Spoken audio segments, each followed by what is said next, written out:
Good morning, good afternoon, good evening. I am Matt Abrahams. Welcome to this Think Fast, Talk Smart live AMA. Ask Matt Anything. Well, before we get started and talk about your questions, I'd love to start with a foundational communication skill, and that is listening. Today, I want to talk about listening up so you can listen in and really connect to your audience. Listening is truly a critical component of all of our communication. It really helps us be successful. Now, the reality is most of us are not great listeners. And I have to give a big caveat here. Whenever I teach listening skills, my wife gets a little bit upset because she thinks I need to work on those skills as well. So we're all still learning to be better listeners.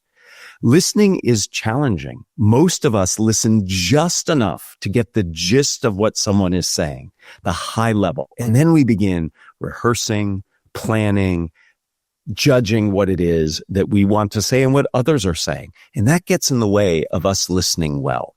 In fact, there's some very specific barriers that get in the way of our listening. And they all start with the letter P. First, there are physical barriers. This has to do with noise level. Another barrier is physiological. This is what's going on in our bodies. Maybe we're tired. Maybe we're nervous. Those get in the way of us really focusing and being present. And then finally, there are psychological barriers. These are our predispositions, our concerns, our hesitations. All of this can get in the way and prevent us from listening well. These three Ps can be very, very challenging. So what do we do? How can we listen better? In my book, Think Faster, Talk Smarter, I had the wonderful pleasure of interviewing many listening experts. One of them was Collins Dobbs. Collins actually teaches with me at Stanford's Graduate School of Business. And he introduced me to the ideas of pace, space, and grace. First and foremost, we need to slow down. Many of us are moving very, very quickly, and we need to take the time to slow down so we can be present. So perhaps that means scheduling a particular time to have a deep conversation. Maybe it means moving to a different location where it's quieter. Taking the time to slow down will help you listen and be present. So pace is first.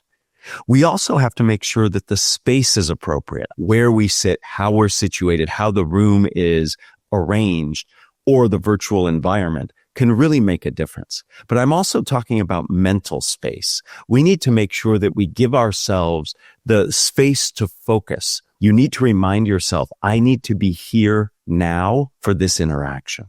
Because if I'm not, it's not going to go as well. I'm likely not to hear and understand. And then finally, we have to give ourselves a little grace. We have to give ourselves permission to listen well and to listen not just for what is said, but how it is said, when it is said, where it is said. We have an intuition that we need to listen to. I'm going to give you an example where I failed to give myself some grace and actually ruined a perfectly good listening opportunity. I had a colleague. We were coming out of a meeting. My colleague turned to me and said, "How do you think it went?" Well, I immediately heard feedback and itemized all the things that we did wrong, that we could have done better. But in fact, had I actually slowed down, had I noticed our environment and given myself permission to listen beyond the words that my colleague said, I would have realized that he was not interested in feedback at all. What he really wanted was support. But I wasn't present and I wasn't listening. And unfortunately, because I just itemized all the things that went wrong, I did him a disservice. So it's important that we ace our listening, pace, space, and grace. Now, beyond that, we have to focus on what we do with our bodies. Non-verbally, when we listen, we need to approach the person or people we're listening to. We need to orient our shoulders towards them. If we're speaking virtually, we need to look at the camera because it looks like we are looking at them. We want to have an open posture. We don't want to be closed or tight. So we want to be neutral and natural, pulling our shoulder blades down. Again, eye contact is critical. As the person is speaking, we're looking and nodding or looking at the camera. And it's okay to nod to confirm that you are paying attention. These are called back channels that we deliver to signal that we are listening. So these are things that we can do with our bodies to help communicate. In terms of what we actually say, a wonderful technique that I really like is to listen through paraphrasing. When we listen, we signal that listening through what we say and how we say it. I believe paraphrasing is an amazing way to listen. Paraphrasing is where we take what the person has said and we distill it down to its essential essence, the gist. We distill it down, we make it shorter, and then we highlight the key ideas. So when I go to speak, I make sure that I listen to what they say, and then I speak the paraphrase, the essence. I don't have to say everything. Instead, we are simply highlighting the key point. Through stating what it is you've heard, you not only increase fidelity, the accuracy, because if my paraphrase is inaccurate, the person can correct me, which increases fidelity. But also I signal that I listened. Many of you are familiar with the work of Alison Wood Brooks. Alison is a good friend of mine. She teaches at Harvard's Business School. She has done research that shows when you actually paraphrase, it actually deepens the connection you have with the person. So paraphrasing not only increases fidelity and deepens the relationship, when you listen to paraphrase, you listen better. So my challenge to everyone is as you listen, ace your listening, pace, space, grace, and listen to paraphrase. One great way to do this is to take the time in your interpersonal relationships when you are not actively participating. Let's say you're in a meeting and someone else is speaking. Be thinking to yourself, what's the bottom line of what they're saying? By focusing on that bottom line, you're training your brain to paraphrase. When you listen to one of our episodes, at the end, paraphrase, what's the key takeaway for me? In so doing, much like an athlete, you're doing a drill that will prepare you to better listen and connect. So with that, it's clear that listening is critical. We have to listen up to listen in so that we can connect with our audiences and we can make sure that the information has high fidelity. I'd like now to switch and do some listening from you. I'd like to hear your questions. And the first two questions are going to come from premium participants. These are folks who've signed up for our premium offering. And I thank all of you who have taken the time to be part of our premium. I'd love to bring Guillermo front and center. Guillermo from Michigan, can you join us, please? Hi, Guillermo. How are you today? Hi, Matt. Hi, everyone. You have a question for us, Guillermo. I do. But before I ask my question, Matt, I want to say thank you because your work has helped me communicate effectively with my family, my friends at work, and even inside my own mind. So thank you. Thank you very much, Guillermo. My question is, when we are preparing for a presentation or a speech, how can we choose the right structure, the tools, and the techniques based on the audience that we're going to communicate with? For example, when we're preparing for a customer presentation, it might be different. We're going to speak in front of our employees. Excellent. So the question is, how do we prepare and how do we pick the right tools and frameworks to use? It boils down to what you know about your audience and what their expectations are. That's where we start. So we have to do that reconnaissance, reflection, and research in advance about who our audience is and what's important to them. Then we have to decide what is our true goal in this moment. And if you've heard me teach or speak before, you know I believe a goal has three parts: information, emotion, and action. And it is the blending of what you know about your audience and their expectations and what it is that you're trying to figure out in terms of your goal. And when you have those two together, then you can make some decisions. And those decisions impact the structures that you use, the wording that you choose, and the actions that you request. So, for example, Let's say I am pitching a product at a team meeting. I might know that this is a group of very technical people, and they are very concerned about how we are going to actually craft this product. So I might define what I am setting up as a problem that we need to solve, because I know this team of very technical people likes to solve problems. People who are into technology, into science, deeply financial, tend to like problems. So I might say, in our offering, we have one area that's missing. This is a problem that leads to these results. By framing it that way, I get more engagement and likely more support. Now, if I wanted that same product to be implemented into our solution, and I'm talking to people who might be in sales or marketing, they perhaps might not be as interested in problems as they are opportunities. And an opportunity is where something's not wrong, but could be better. So I could take exactly the same desire, bringing this particular product to our offerings, but frame it differently based on what I know about my audience. So the knowledge of your audience, the goal that you have, guide you to picking the particular frameworks, wording, and approach that you take to ultimately get to the ask that you have. So Guillermo, it's really about doing that homework up front. And then in addition, you can do a little bit of reflection about what has worked in the past for you when doing something similar. So by combining a reflection with what you know about your audience and your goal, you can actually deliver a message that is much more likely to hit the spot. So Guillermo, thank you for that question. I really appreciate it. I appreciate you listening, and I'm so glad that you have found value from what it is we all do here at Think Fast, Talk Smart. Let's bring in our second premium user. This is Maurice. And Maurice, you're calling from Amsterdam in the Netherlands. Thank you.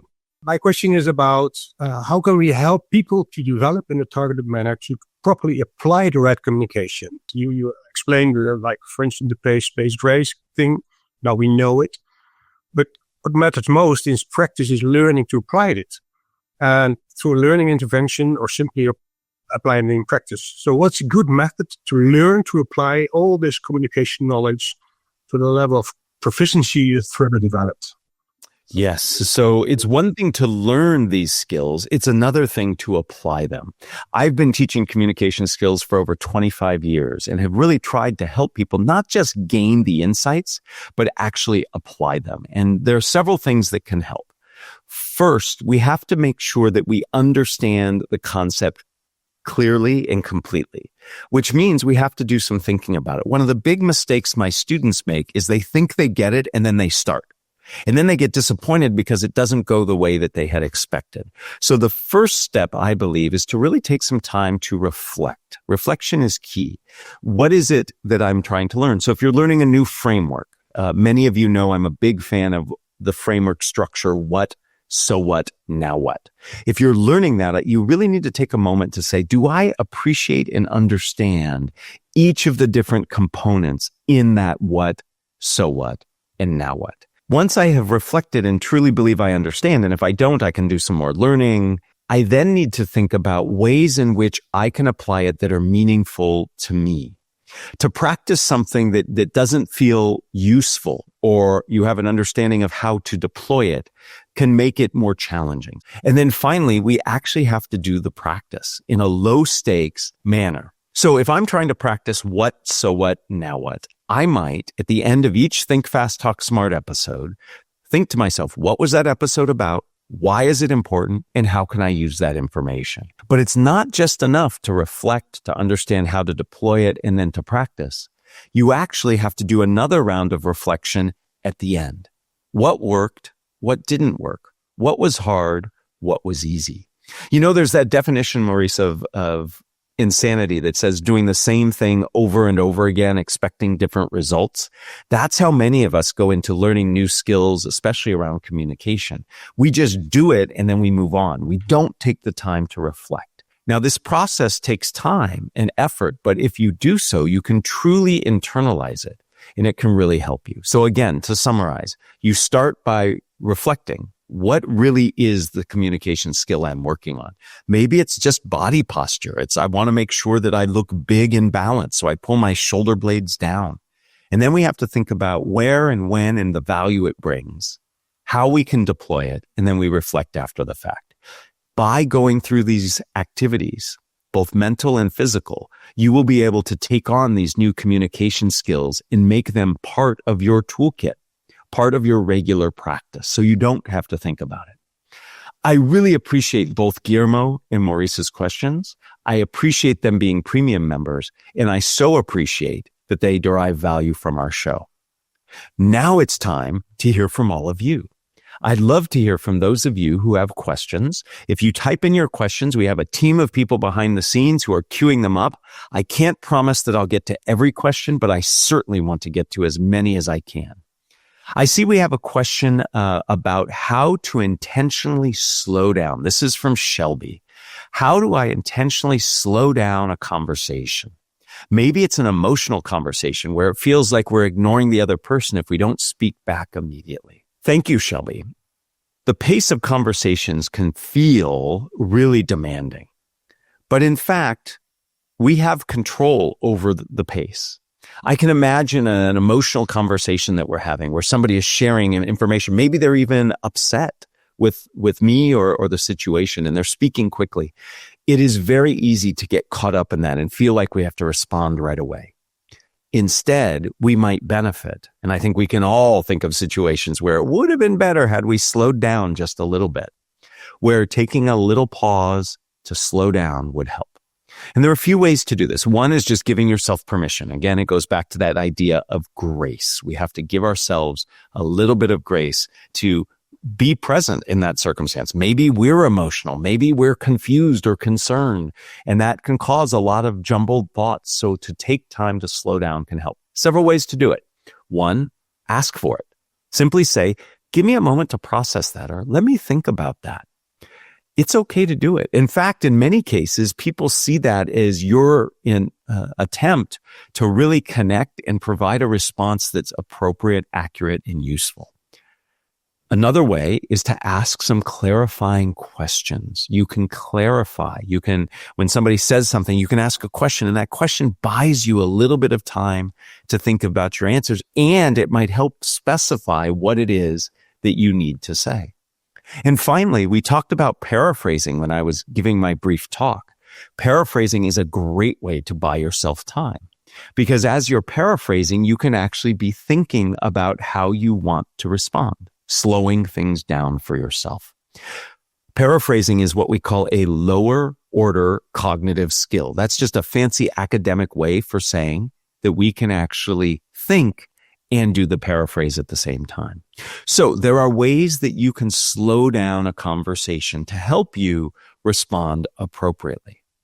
Now, there are times where it's not about you slowing down. It's about getting the other person to slow down. They're getting wound up because they're excited, they're nervous, they're emotional. By taking a step back and acknowledging what's happening. So simply saying, I hear you have a lot of passion here. Or it sounds like this issue has lots of different components and facets. By taking the time to just call out what's happening in the moment can often slow people down. People can get wound up and keep going. And by taking a step back and saying, wow, there's a lot of emotion going on, or this topic is really complex, that can slow others down. So there are things you can do to slow yourself down and to slow the other person or people down that can help the conversation be more manageable. Shelby, thank you for that question. And I hope some of what I've said there can be helpful. John asks the question, what are some good online resources to practice applying our communication skills and getting feedback?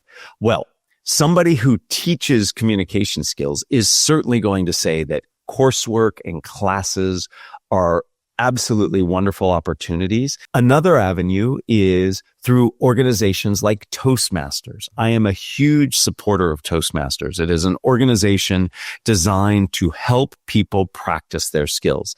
Toastmasters exists all over the world. In fact, I was recently at their international convention. Toastmasters, just like a class, are all about giving you opportunities to speak and opportunities to get useful, constructive feedback.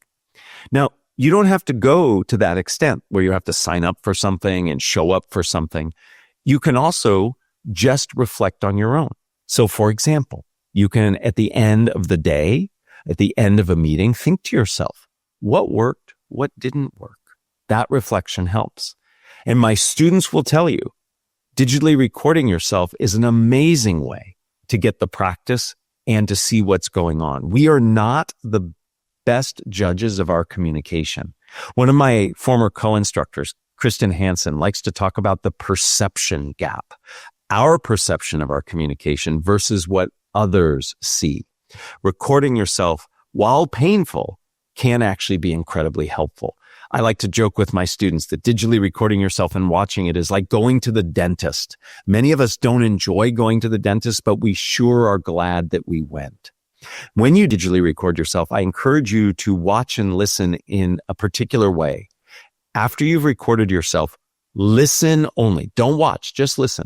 So if you did it on your phone, turn it around and just listen to what you sound like. And then second, watch without listening. Turn the volume down. And then finally, watch and listen together. You will see so many different things in each mode that you pay attention. So John, there's lots you can do to build your skills. You can rely on organizations like Toastmasters or educational opportunities. You can digitally record yourself. You can do personal reflection.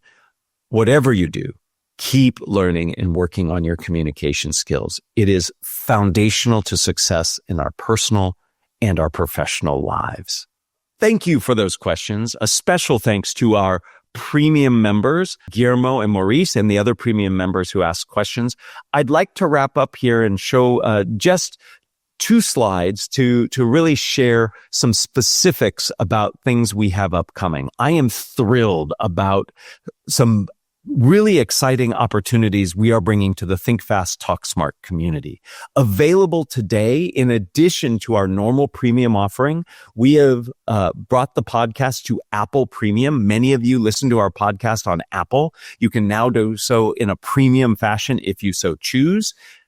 We are bringing an AI coach where you will be able to interact with me directly through spoken word and get feedback on your communication. And finally, we are building out a learning hub, a community hub where you can join not only to get actual coursework from me, but to meet other like-minded Think Fast, Talk Smart listeners and coordinate and collaborate. We'll be bringing book clubs, and you'll even have the chance to get feedback from me on specific communication situations that you have. So while Apple Premium is available today, the AI Coach and the Learning Hub are coming very soon. And I end not only by saying thank you, but I have a request. I have a favor to ask. And you'll see here on the next slide that I would love 2 actions from you. I would love for each of you to take just a moment to give us a 5-star rating on whatever tool you use to listen to us, be it Spotify, Apple, Amazon, whatever, and writing a positive review. This actually helps extend the reach of the podcast. And our whole goal is to help people around the world improve their communication. So give us a 5-star rating, give us a positive review. It's a great way of showing your gratitude for Think Fast, Talk Smart. And then please share the show with your friends, your family, your colleagues. That's how we've grown over all these years. So with that, I will simply say thank you for joining us. We will do another AMA in the future. It is a true pleasure to do this work. Thank you and all the best.